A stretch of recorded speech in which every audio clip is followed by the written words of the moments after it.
Кто-то бьет по батарее. Кто-то бьет хуем по батарее ночью. Опять этот паровозик.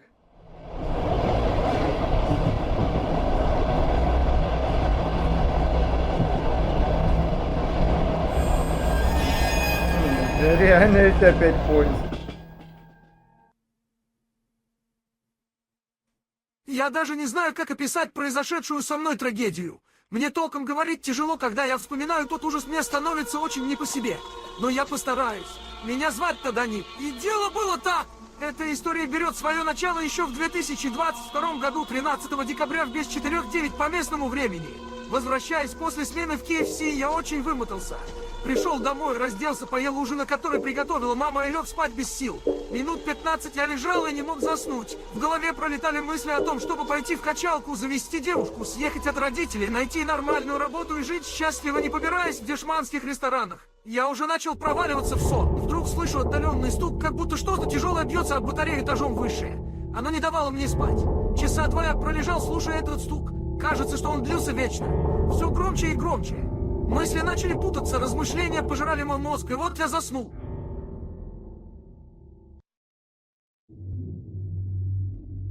На следующее утро я проснулся с мешками под глазами.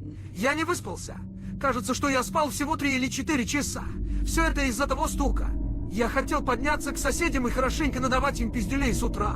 Но обязанность идти на работу и моя сонливость говорили другое. Кое-как умывшись и позавтракав, я пошел на работу. На работе я отрубался. Смена давалась очень тяжело. Я думал только о том, как прийти домой и лечь спать. Но сначала мне надо было как следует поговорить с соседями сверху. Кое-как отпросившись уйти пораньше, я решил поехать домой на маршрутке.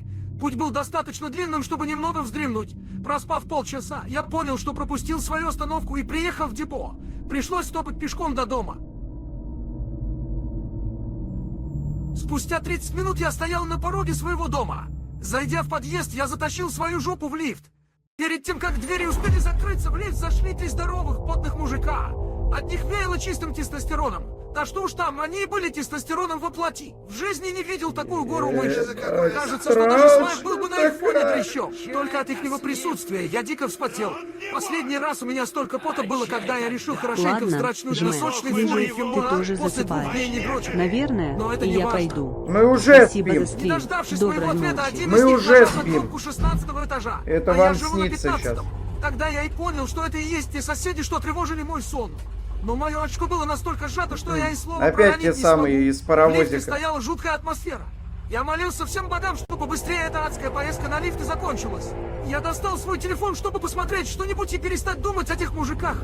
Разблокировавший телефон, на всю громкость заиграла в поле время анимация, которую я смотрел в автобусе. Я быстро выключил телефон, надеясь, что те трое не обратили на меня внимания. Они оба начали смотреть на меня, пожирать взглядом. Они за всю поездку не сказали ни слова, просто смотрели на меня. Лифт приехал, те мужики вышли. После чего я пошел вниз по лестнице к своей квартире. Я зашел внутрь. На столе мама оставила записку, что поехала в командировку. Впрочем, мне было уже все равно. Мне нужно было поесть и идти спать. Дома стояла кромешная тишина.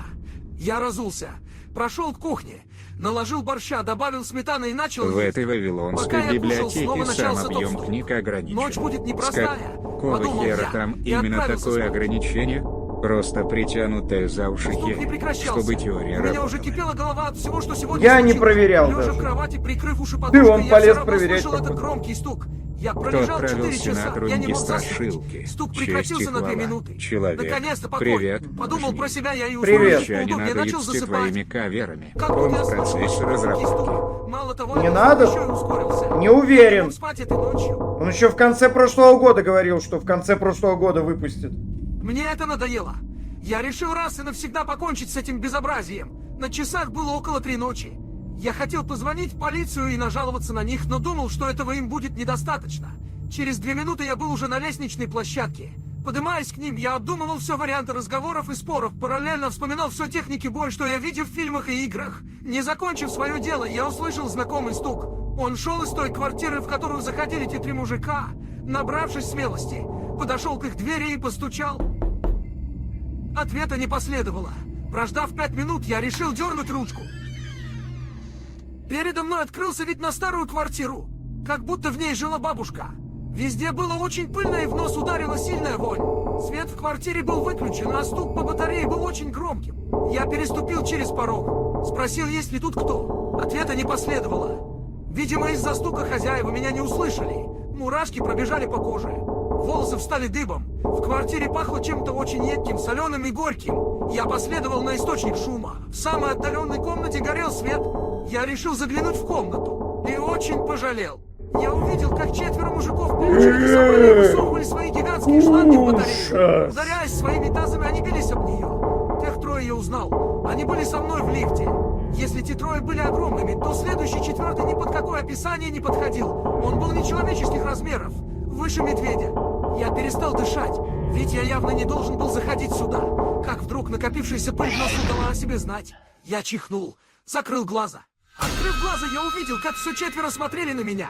Тот здоровяк Минус воскликнул. глаза. Поймать сосунка! Я побежал, что есть сил из этой проклятой квартиры. Адреналин бушевал в крови. Пробежав через лестничную клетку, я попал обратно на свой этаж. Моя квартира была закрыта. Я начал копошиться в карманах. Я слышал, как те чудища гнались за мной. Достав ключ, я вставил в замочную скважину. Не тот. Достав следующий, я открыл квартиру и закрылся. Я был в диком ужасе. Лучше уж я не тревожил их. Сидел бы спокойно-то и дрочил бы на хентай и играл в геншин. Посмотрев в глазок, я увидел не тех качков. скрыться, Из-за ничтожество. этих размеров они были достаточно медленными. Они ходили по этажу. Я облокотился на дверь. Мужики начали спускаться Музыка вниз. из Я Outlast'а. вздохнул с облегчением. Я решил разуться. Наклонившись, из моего кармана выпали ключи. Они это услышали. Один из них прокричал. Попался, уёбок! Я побежал в свою комнату. Они начали выбивать мою дверь. Одним ловким ударом самый большой из них пробил дверь своим гигантским чучу. Выбить дверь! Это изи!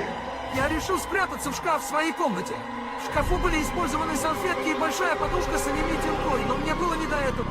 Я выбросил подушку на кровать, а сам залез в шкаф. Тинкой. Дверь была окончательно выбита. И все 4 были в моей квартире. Тот здоровяк сказал. Найти его! Я облокотился к щели шкафа, смотря в нее. Самый здоровый из мужиков зашел в мою комнату. Ему сразу же бросилась в глаза моя подушка с анимитинкой. Сука!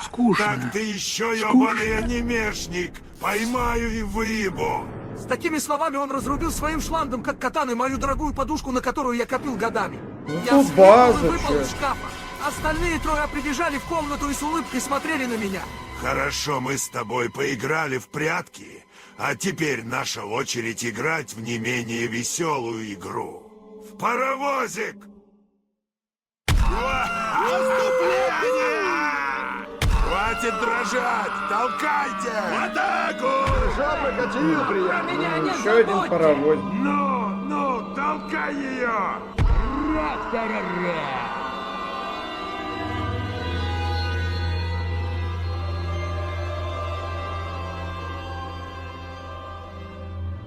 Ну, тревожим братьев. Ты вроде не тревожил, донатерам. Испугался! Донатерам похуй на это. Абсолютно.